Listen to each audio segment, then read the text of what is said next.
happy birthday to ating predecessor, PRRD. Happy birthday to you, Mr. Magaling kang kupal ka. Ngayon, naiintindihan ko na kung bakit kung minsan, nung presidente ko, napapamura ka. Ngayon, now I know why. Pwede na! Pero huwag niyong inaalala, lahat ng magandang sinimulan ninyo, we will continue to work on it. We will continue to make sure that those projects that you started will be successful. Paano masabi?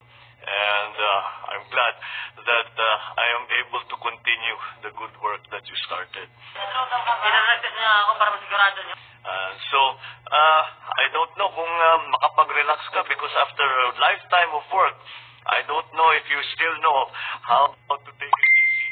But if you have the chance, please have a good celebration. Happy birthday, PRRD. Si Duterte wala na, finish na.